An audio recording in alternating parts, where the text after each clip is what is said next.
We're going to wrap up today. I'm going to get you out of here by 3:30. 3:30 Sunday. I like to do things.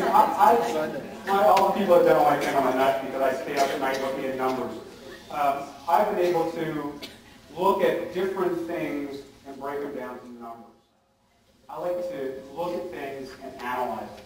And I was showing Dave a couple days ago. I actually looked at the Bible. And I said, you know what? It gives you dates. It begat and begat and told you how old people were when they died. And I took it and I said, you know what? I'm going to find out when Adam was born. And one of the guys that works in the office with me, I said, you know, let's build a macro so we can decide when Adam was born. And we did. I took a look at all of your numbers. Everybody sent in a survey. And I went through the first survey, and I looked at the numbers. And I went to the second survey, and I looked at the numbers. But one of the things I was most pleased with was that you guys were in the top of what I see here in the Philadelphia area, and I go from Culpeper, Virginia to Waterboro, Maine. So I've seen about all of it. The 6% is exactly where you guys lie.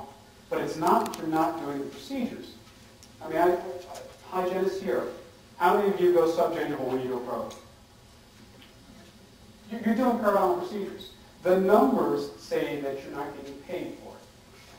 That's what it says. So let's look at this. I call this, anybody know who Consuelo Lopez is? Consuelo was the receptionist for Marcus Well. Okay? She messed it up for all of us. I worked in an office in Philadelphia for 10 years at the front desk. All right? She messed it up for me. She never asked to collect money on the way out. She never, ever had to fill out an insurance form. She messed it up for all of us. What percentage of your patients has greater than 4 millimeter pockets? Three numbers. 80%. 90%? Do I hear 107%? All right. What percentage bleed on probate? 100%. I'll give you a check later on. What percentage has subgingival calculus? All right. I do this safe because I live here and I don't want you guys to track me down and hurt me. I said 60% of your patients have mistakes. Is that about right? That's a comfortable number. Let's build it this way.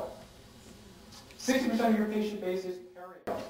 30% of your patients are healthy. That means they qualify for a prophy. And 10% are kids. And if you guys hate kids, I love using that. If your practice does not accept children, you probably have 10% of your kids that just have a lower anterior or something.